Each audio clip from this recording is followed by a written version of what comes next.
happening. It's happening. Happy Super Bowl day. And Olympics. Wow, you're here listening to a guy talk about a book? What's wrong with you?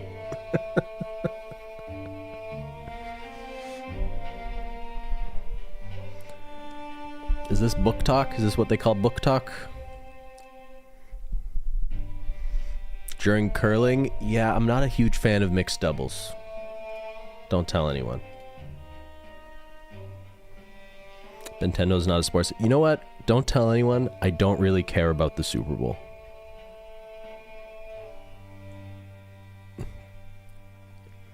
Maybe that's just reactionary of me. You know, like everyone's into the Super Bowl. I don't care.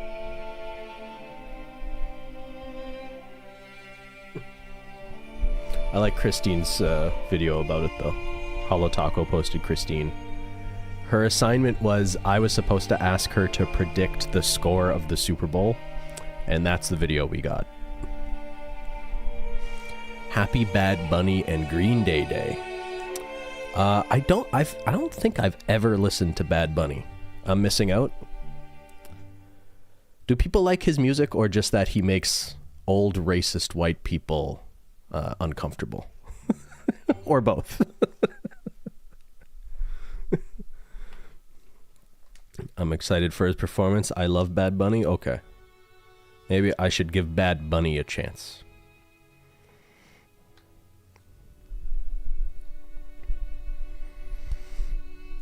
All right. Of the people who voted, 29% have read Hamnet, the first booktendo of 2026. 19% of people have seen the film.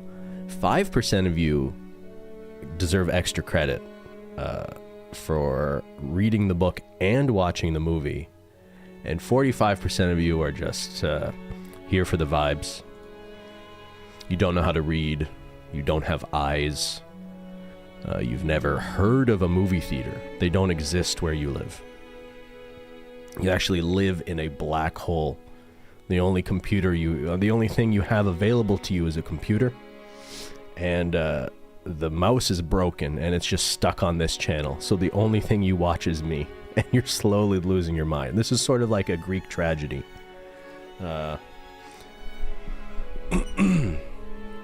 Speaking of Greek tragedies, or parables, I guess you would say. What's the name? Orpheum?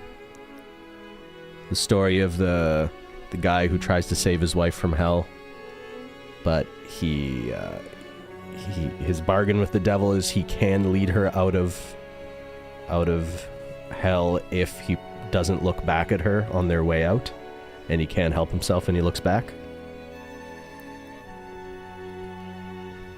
That's relevant.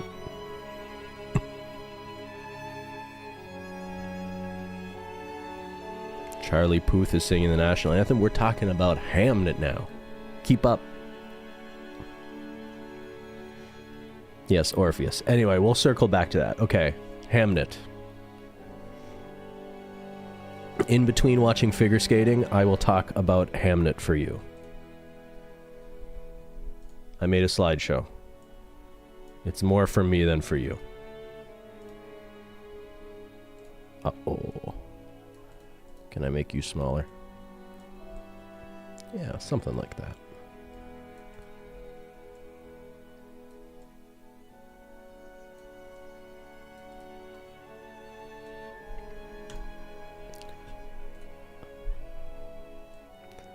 One second.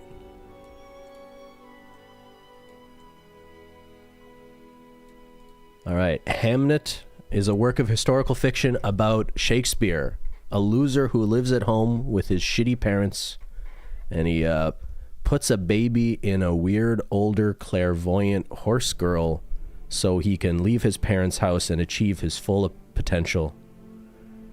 And it's about that old adage, behind every great man is a witch. I'm trying to bring some levity into this because Hamnet is really a novel about losing a child from the perspective of a mother, which is maybe the saddest thing you could write a book about.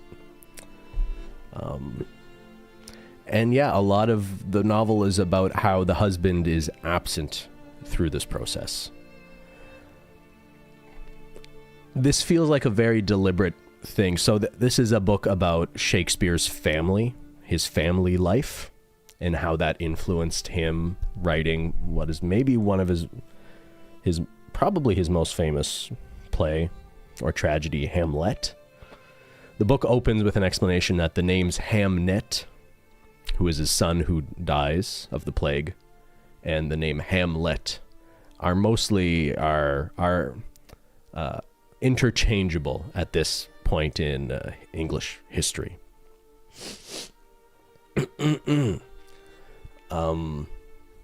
I listened to a brief interview with the author on some like BBC or New York Times podcast, and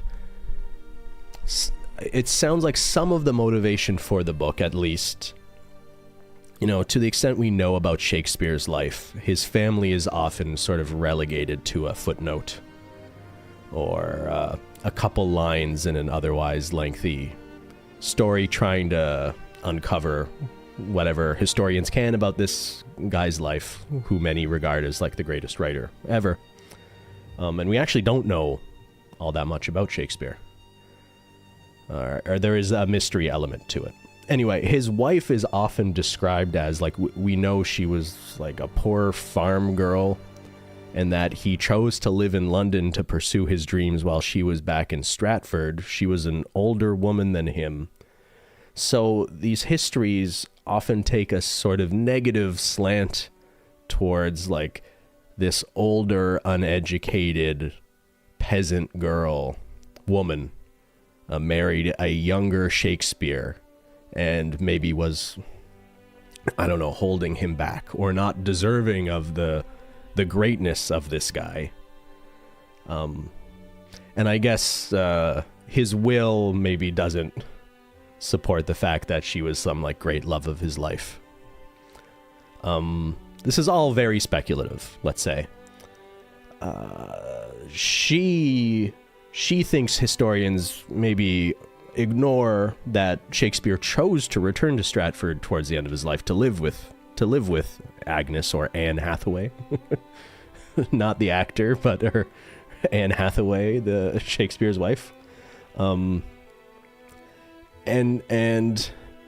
kind of took that as a starting point of assuming they were in a loving relationship. And she also, this is very speculative, but in Shakespeare's writings, he seems to be knowledgeable of a lot of things, including, let's call it medicinal herbology, or knowing that plants or certain things can be used as sort of like naturalistic cures. And that would have been more of a woman's responsibility in the household. So she took this sort of nugget of an idea and really ran with it, of Shakespeare's wife being this woman who is very much of nature and understands nature and the medicinal qualities of the natural world. And she really runs with this idea. Maybe to a fault? I don't know. I guess I should come out and say I enjoyed this book quite a bit. I didn't love everything about it, but as a whole, I would give this a favorable rating. What else do I need to explain about the plot? I guess I should. Most of you haven't read the book or seen the movie, so I guess I'll explain. So Shakespeare is a young man, or not even really a man at the beginning of the story. And he is teaching Latin to these kids, and he's looking out the window and he sees this girl emerge from the forest with a hawk on her arm. And he's immediately intrigued by this girl, and they develop a budding romance very quickly. He realizes she is the eldest daughter of a family in that area. She will be coming into some money. Her mother, it was rumored, was a witch of the forest who died in childbirth Agnes was the oldest child. She has a younger brother, Bartholomew, and then the mother died in childbirth to what would have been the third child. Father went on to remarry. Agnes kind of grew up, though, feeling like she didn't have a mother. Stepmom wasn't great. Anyway, Shakespeare and Agnes realize neither of their families will approve of them getting hitched. So she has the idea, like, we can take this decision out of their hands if you put a baby in me. Now, I should probably come out and tell you that Agnes is kind of basically magical.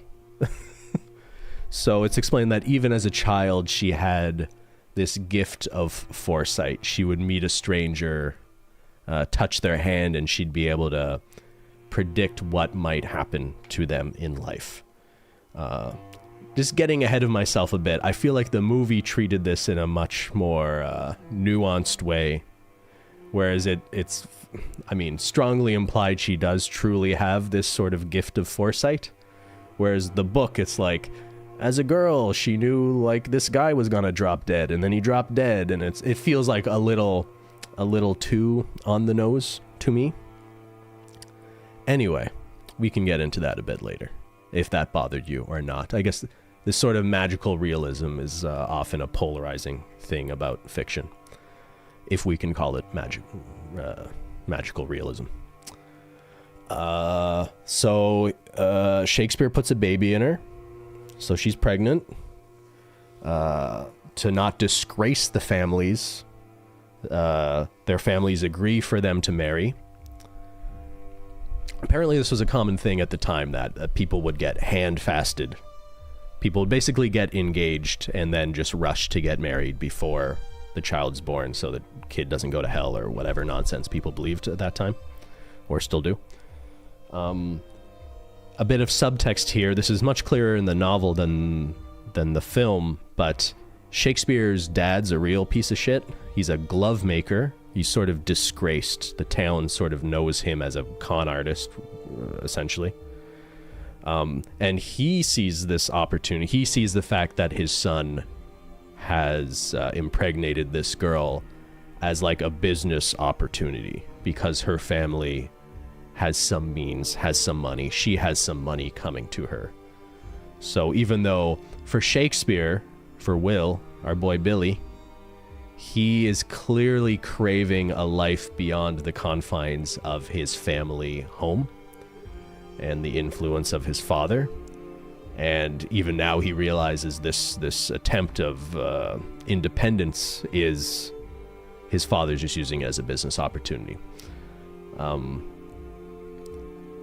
They do seem to genuinely like each other in the relationship. She is the weirdo, and he seems to love her for who she is.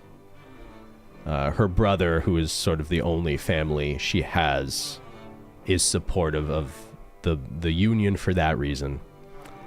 She quickly realizes that, she moves in with Will and his family, and she quickly sees that her gift of foresight has shown that Will has a lot in him, maybe more than she's ever seen in a person. And obviously this is intimating that he has the capacity to be this great artist and writer. And she realizes that this will not come to fruition. He is not succeeding living under the shadow of his father. So she sort of conspires with Bartholomew to try to convince the dad that it's his idea that he should send his son away to London to expand their glove making business. And so Shakespeare moves to London, and he gets a contract with a theater company to sell them gloves. And clearly this is just his entry point into the world of theater.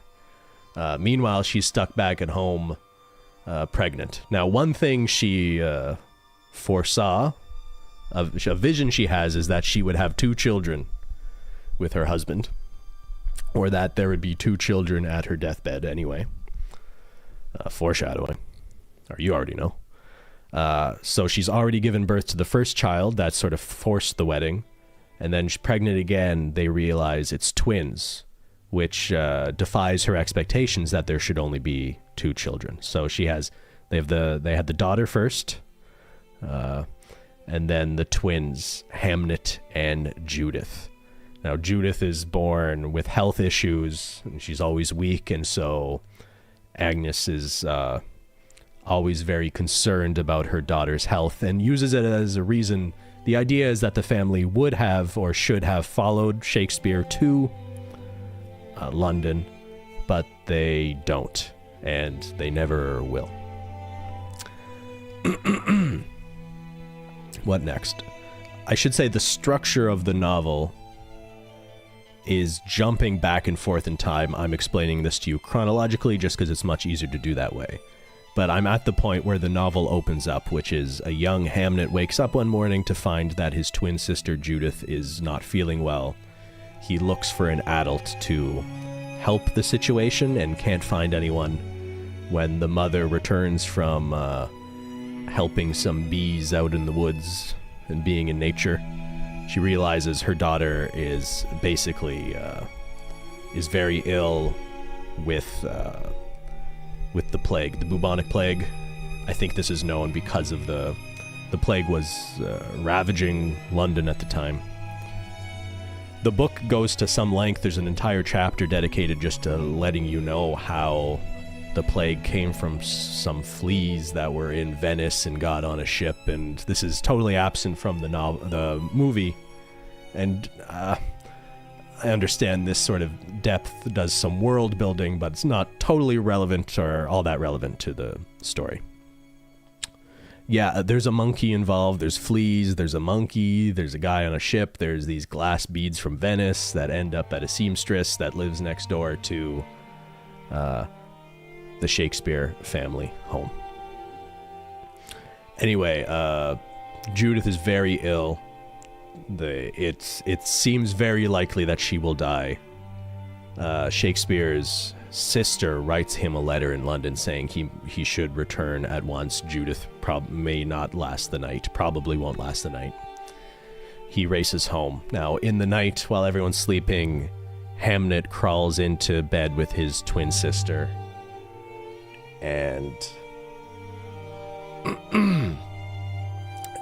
makes like a bargain that he would give up his life for her to survive. Now, this is the desperate, thoughts of a child watching their twin sister die. But within the context of this novel and what we know about Agnes's ability, it's more meaningful than that. When they wake up the next morning, they discover that Judith is seemingly getting better, but they discover that Hamnet has died in the night. And it's implied that they didn't even notice that he was sick, although from the beginning it's implied that he was not feeling well either, but he was just concerned about his sister. That part went on too long. Him looking for people to help his sister, or them being sick, or just all the sadness of everything. We can get in that later. There is a discussion about whether if this book or the movie are emotionally manipulative for confronting you with these just really tragic things that seem contrived to make you sad. I reject that, but we can get into it a bit. Shakespeare makes it home to see that his daughter has survived, and his relief is very quickly replaced with realizing his son has died. Now, Shakespeare... this might have been the strongest part of the novel, so really we're at part 2 of the book now, which is just one long concluding chapter. I think the book did a really good job, and really this is Agnes's story and her grief, and you see how much she loses herself in the passage of time and the seasonality of grief from her perspective, while Shakespeare has decided that for his own sanity he can't stay here in the presence of his father, he has to get back to London. So he makes a very selfish decision just to leave very shortly after the death of his son and leave Agnes to deal with this. And really it is the daughters of the house who do a lot of the heavy lifting. Men, boo. It's not clear how self-aware the novel or movie are about how sort of shitty this is. It's not necessarily framed in that way. Maybe it's just sort of seen as more normal that the man of the house will just sort of do what he wants. But it doesn't seem all that consistent with his him being a sensitive soul who truly loves his family more than anything. Anyway, the novel culminates, and even, I guess, as an extension of that, Agnes and their family find out that Shakespeare has written a new play called Hamlet. And he doesn't give them a heads up about this. So to them, it's like,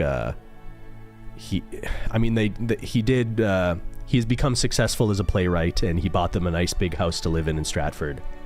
But none of this really matters to her. At one point, her and her husband have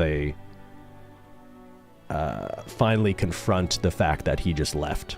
And they have a conversation where she sees that it's not because he's not bothered, that he thinks about his son all the time, and he just doesn't know how to process the grief. So at least there is that. But they find out he's written a play called Hamlet, named after his son who died, and didn't tell the mother or the family. It does seem very strange that he wouldn't tell them this. So she decides to go with her brother Bartholomew to London to see what this play is all about. And in the novel, she starts watching this play, and she's angry. She's like, there are these Danish knights arguing about stuff. Like, this isn't about my son. Like, why is he using the name of our dead son in some random play? And then he emerges as a ghost. And apparently there's some historical basis to think that he did act as the ghost in the early performances of this tragedy. And I think the resolution, as much as we get one in the book, is her realization that she has written if you remember Hamlet, if you read it in high school or you read Shakespeare for fun, good for you. Hamlet is a story about a Danish prince avenging his father's murder at the hands of his uncle. And so a lot of the story or the exposition is told from the perspective of the ghost of his father speaking to the son. And so to Agnes, she sees her husband take the form of the father, who is in this scenario the one who is deceased. And her interpretation and her feeling about this is that his processing of the grief of his son is to contrive this play and scenario where he is speaking to a son from the perspective of the dead father, and he has sort of taken the place of the one who has died. And I think it ends with a line from this Act 1, Scene 5, the father saying... Basically, the father asking for revenge in the context of the play, but he's saying, like, remember me and be kind to your mother. But really, the lines "remember me" are the note we end on. The movie takes this in a different... The movie unravels this a little more, and I don't mean unravel in a bad way. I think it takes this to a further place, and we'll get to that in a minute. I already said I liked the book. What did you think of the structure? So, like I said, the book alternates between... It's told from the perspective of present-day Hamnet and Judith getting sick and Hamnet dying. But that is told in very brief intervals, with us going back in time to see how Shakespeare and Judith came to be and grow a family. Can we talk about movie spoilers too? Yeah, I will talk about movie spoilers. We'll talk about the movie ending in a minute. The structure was a little confusing, to be TBH. The movie lost nothing by being told in chronological order, which is one of the most obvious differences between the book and the movie. I don't mind a book jumping around in time. I'm just not sure how much that really lent to the story here. I should say both the book and movie open up with it saying the names Hamnet and Hamlet are interchangeable, and Shakespeare wrote the play Hamlet very shortly after his son Hamnet died. So there's no like spoilers. I'm gonna go on a bit of a tangent, a very brief tangent here, and just take a shot at my brother, who seems to he's at one end of the extreme where he'll like leave a movie theater to avoid watching the trailers, so he knows nothing about a movie going in. Christine's like the opposite, to the extent she even watches movies or reads books. She'll like, I want to read the last page first, or before I decide to watch a movie, I want to know how it starts and finishes. And I find both of those extremes distasteful. And I think this book or movie is a good example of something where the author's like, yeah, the kid's gonna die. This is about me writing a story that sort of weaves together how Shakespeare wrote Hamlet and how it might have something to do with his son dying. And it takes nothing away from the appreciation of the story to know that. I didn't say this in my summary, but the author, Maggie O'Farrell, very deliberately does not name William Shakespeare by name. He's referred to as the Latin tutor or the husband. I guess some could accuse this of being gimmicky. If anything, I think it just lends itself to the idea that this is really his wife's story, or the story of his family, and not the story about Shakespeare, the great playwright. Again, he is absent for much of the book. He's a little bit more present in the film, and I think that's because actor, I'm blanking on the name, Paul Mescal, right? Is just such a great actor, and probably the name that might get some people to see the movie. It felt like maybe there was a bit of a note to like, we should use this guy. He's really good. And so it feels like there's a little bit more Shakespeare in the movie than the book. I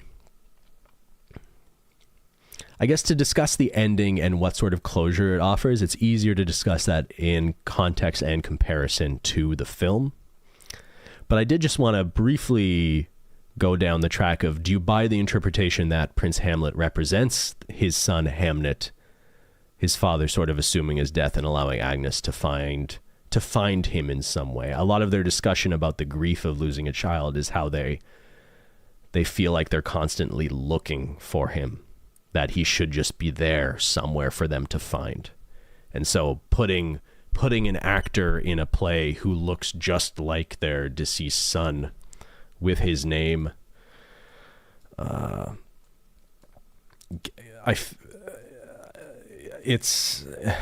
it's possible this gives the wife closure.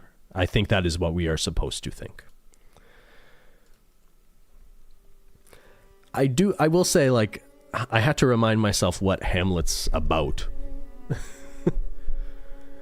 And I think people who really know their Shakespeare and have tried to know what they can about his life find this a pretty spurious idea. Even the play Hamlet, I think, was very much based on an existing sort of, not folk tale, but I think there's reason to think the story of Hamlet predates his son's death. Now, it seems pretty wild to think it's a coincidence that he would name this play after his dead son and not feel like that's somewhat influenced, if not the story as a whole, his characterization of Prince Hamlet, the character. He's still an absent dickhead. Have you seen or read Hamlet? I've never seen Hamlet. I did read Hamlet, but I'm pretty sure that was in the 10th or 11th grade. I haven't read a ton of Shakespeare. Other than Hamlet, I think I've only read King Henry V, Part 2. I haven't read much Shakespeare. The movie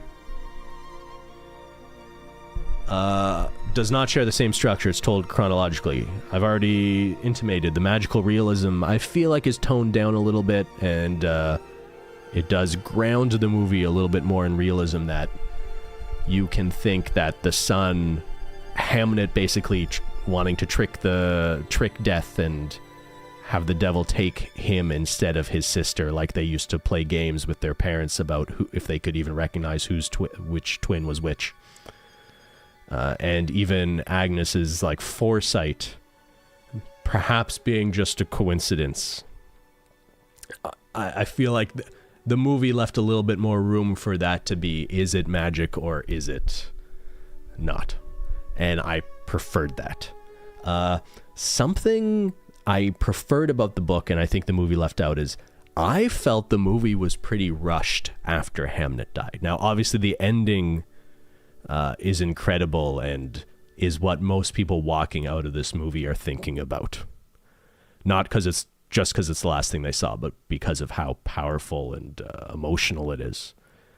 But the point between Hamnet dying and her making it to see the play Hamlet, that felt very condensed for me in the film, and I thought it was maybe the strongest part of the book, seeing her live through that grief and not come out of it, because if she comes out of it, it's only when she sees the play. But that which makes this criticism of the film being emotionally manipulative, as if it is contrived to make you cry. I felt at odds with this criticism. I find myself not agreeing with it, especially since I feel like the movie doesn't dwell enough on the aftermath of the loss. I feel like it jumps ahead in time very quickly, with years, at least a year passing, and them being at the table and her still not feeling any reconnection with the father.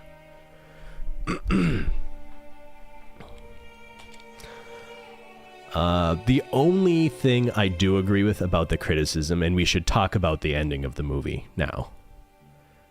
So let me do that first and then return to that criticism. So the ending of the movie, it got some buzz because there were some headlines about how it was improvised. And it's not really that it was improvised. So the end of the movie starts off the same as the book, in that she goes to see the play Hamlet and she's trying to understand why her husband did this. And her reaction at first is the same. It's that why is he using the name of our dead son in a play that's not about him? And she's angry and she's gonna leave, but then Prince Hamlet comes out and it looks just like a slightly older version of their son, and she feels that they have traded places. So far this is very parallel with the book, but this is where the book ends, and in the movie it goes on. And the director of the film, Chloe Zhao, has talked about how they spent 8 days filming this play scene for the film, and they felt like they just didn't really have an ending, because that's a very abrupt and strange. If the film just ended there, it would feel very unresolved, I think, and maybe this is a criticism of the book. And I guess her and the very incredible actress who plays Agnes kind of came up with this idea of the people in the theater having this cathartic, communal feeling of grief, that it wasn't just about her reaction. So I don't want to get this wrong. So there's a point where the Prince Hamlet realizes he's going to die. He's been poisoned. And he's killed his father's killer. And he's seen his mother accidentally drink the wine that was intended for him that also was poisoned. And he gives this speech of this to be or not to be, is the unknowingness of what comes after death worse than all the hardship of life? And in this expression of his dying, she reaches out to him. And you see the whole theater do this communally, like with her lead. And it's this really powerful moment. Like, if you didn't cry watching this, there's probably something wrong with you.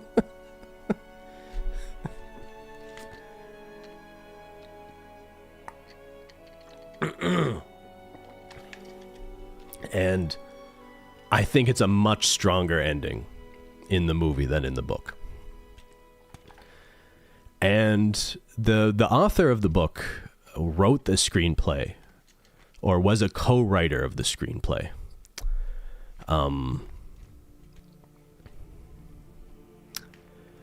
I think people often have these debates about, like, what's better, the book or the movie, and most people default to, they think it's the smarter answer to say that the book is better than the movie. I think there are plenty of examples of adaptations of books into film where the film is better than the movie, better than the book. And I think this is probably a good example of that.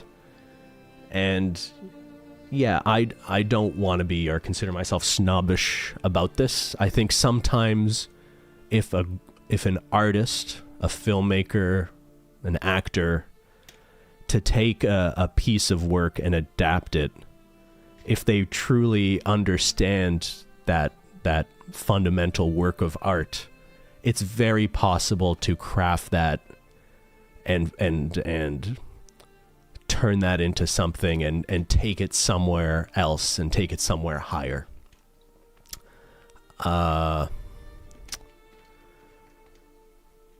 And I like reading the book first if a movie is based on the book, because I like following that path. I think you can see that path being walked. But that, for me, that doesn't mean it's because the book is better. I think the movie can be better. It also can be very much worse.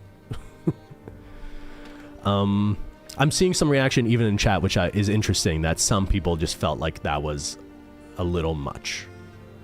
And there's a few things. If there's anything I found to be a little bit much, there is a scene shortly before this showing how much Shakespeare is still struggling with the loss of his son and his alienation from his family, where he does rehearse the to be or not to be speech, looking out over the Thames River, and it's sort of implied he's wondering if he should just end his own life. More than implied. I think most people took it that way, even though you could just sort of consider it him rehearsing the lines of it in his head as he's depressed. But that to me felt like that felt like a pretty forced scene that didn't need to happen. And to return to the note about the music, this movie has a really interesting and unique score. And then in that pivotal emotional climax of her reaching out to the actor playing her dead son, it starts playing a piece of classical music you have almost certainly heard before, that's best known for being the emotional hook to the movie Arrival, another fantastic film, and some interesting parallels too of a woman who has the gift and curse of seeing the future.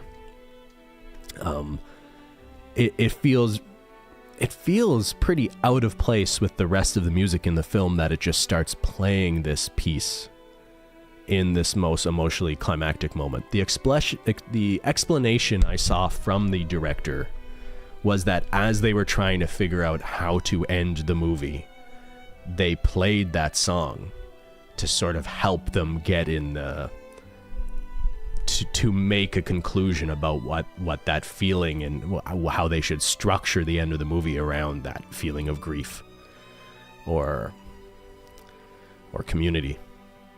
So the director's explanation is it just was really just baked into the DNA of the scene, and it didn't feel right to put anything else there. I think it would have been in the interest of the film to not insert that piece of music, as great as it is.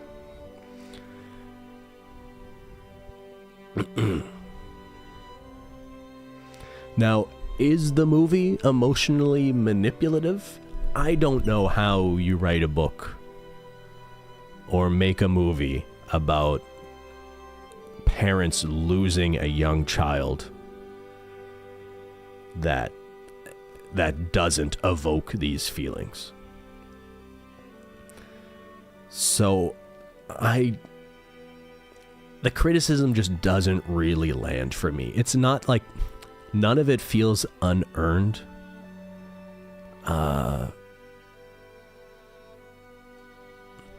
Like I'm trying to think of ironically, I really like Denis Villeneuve, but the only time I think I've ever really felt the sort of melodrama got in the way of my enjoyment of a film was maybe Villeneuve's early most famous movie, Incendie, which to me, I don't want to spoil that movie for people, but there are plot twists that contrive a scenario that is so disturbing and sad and traumatic that it felt over the top and almost a little goofy to me. It was. Uma's bringing up the example of Train Dreams. So this is an interesting one. I love Train Dreams. It was maybe my favorite movie, or at least one of my favorite movies of last year. I know other people who it didn't land at all. They felt like this guy was just sort of an empty vessel and not interesting. I kind of thought something that made that movie strong is actually that he wasn't some heroic figure. You know, not every movie needs to be Oppenheimer about a guy who invents the nuclear bomb, or it doesn't have to be some great man version of history sort of a thing. That there's just a lot of silent people going through the hardships of life in their own way. A lot of quiet men of desperation. I liked it from that perspective. But yeah, I guess I don't really know. Maybe it is just a very personal, subjective thing where you see a movie feeling like it is just trying to make you sad, as opposed to just being about something sad being done in a honest and artful way. I felt myself in the latter when it came to Hamnet. But I'm not going to tell someone they're wrong if they felt differently about it.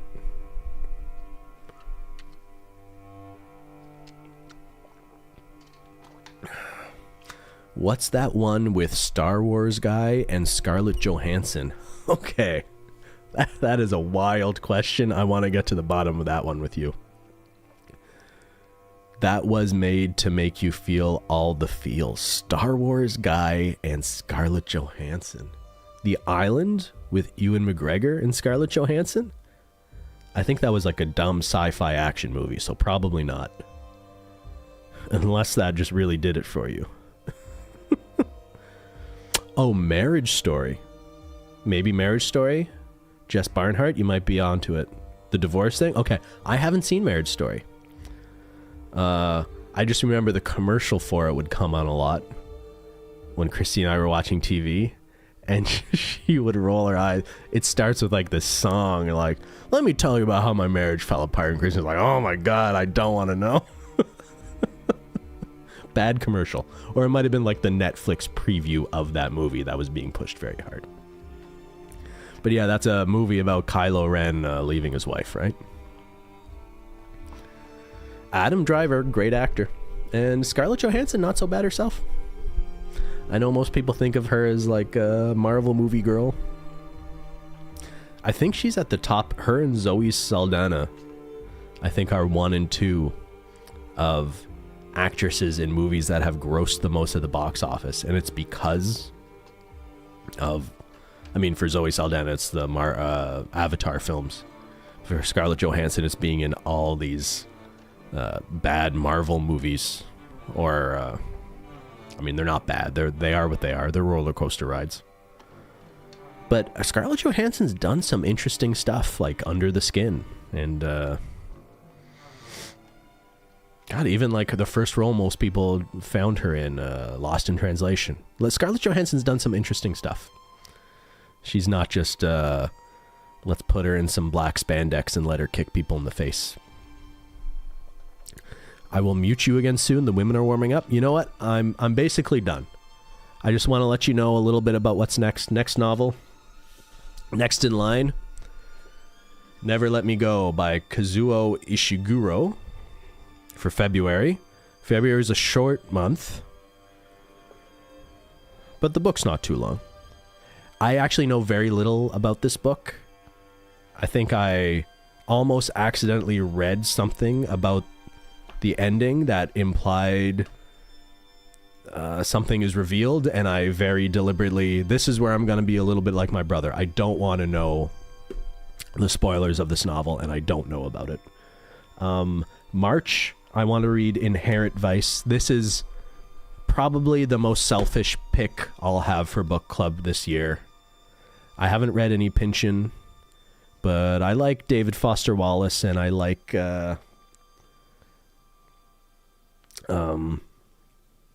I like the style, or the what's the word?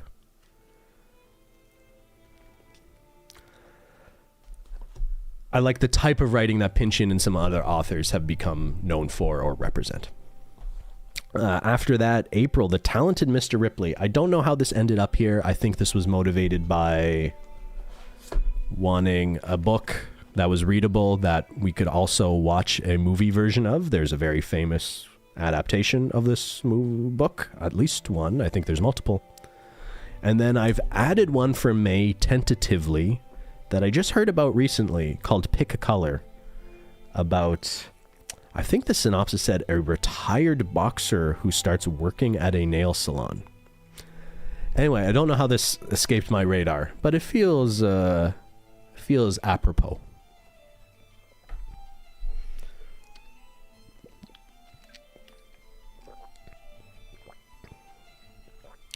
And that's the way the cookie crumbles. Anyway, for any of you who read Hamnet, anything you think I totally got wrong, I don't care. no, I do wanna hear about it. Maybe you can let me know in Discord. I'll pay attention there if you're not comfortable speaking it now. You don't have to forever hold your peace. Is there a theme this year with books and movies? No, I do. If something exists as a book and movie, especially if it's a good book and a good movie, I'm more interested in that inclusion. I've only picked out the next 4 months of books, so there's definitely room to grow. Can we watch the play together? I wouldn't really know the first thing about that. Can you find... you know what? I'm not opposed to it. I don't know how I would go about finding a version of a production of Hamlet that we could all watch together. That would be readily available for people, though. So maybe I need to be educated on that. You have a theater degree, you're on it? Good. I'm glad you're on it and I'm not on it. Can we read Normal People? You know what? A big fail for me personally last year was not managing my time very well and life getting in the way, and I didn't read Intermezzo, which I really wanted to read, which is by Sally Rooney, the same author as Normal People. And Normal People was adapted into a, I want to say a mini-series and not a movie. if I'm correct about that. So I think the answer is maybe?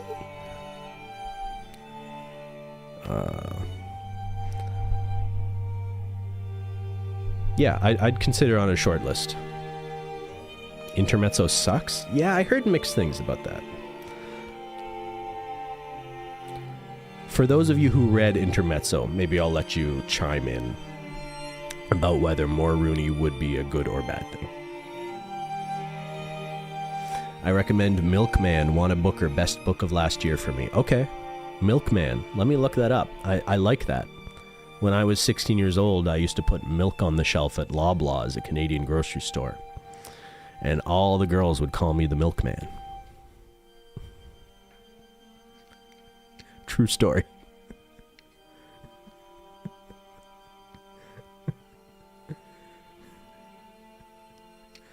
My father went on to write a play called Milkman, a tragedy in 2 parts, about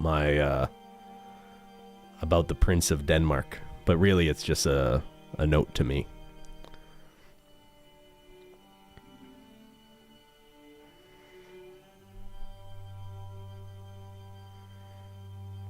We should read Midsummer Night's Dream. That's my favorite Shakespeare. I don't know if I'm the best guide to read Shakespeare with you. I feel like if I read Shakespeare, I'd have to read it with annotations.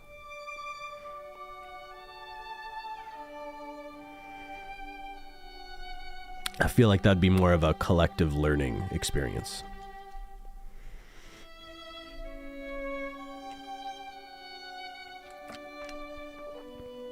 I thought about adding Homer's The Odyssey here because the big movie moment of the year probably will be Christopher Nolan's The Odyssey releasing in June or July. I could be convinced to make May or June reading Homer's The Odyssey for those of you who maybe are interested in that sort of thing. I think that could be a challenging read for people, including myself. It's great, but so long. Yeah, I don't know how we would approach it. Maybe that's something people could listen to instead of read. I guess that would be sort of appropriate with the tradition of oral storytelling. I am very tempted to read it myself, though, so maybe I will crowbar it in here for June. So just a warning about that. But yeah, Booktendo 2026, off to a good start. Hamnet was a good book. I tend to focus a little bit too much on the things I don't like about stuff here. I'm trying to do less of that. Not that it's not, healthy to be critical. But, I like talking about books and movies because I generally like them. And maybe I'm a little forgiving of things. But I'd rather, I'd rather like things than dislike them. So if I have a bias, it's I'd rather like things than dislike them.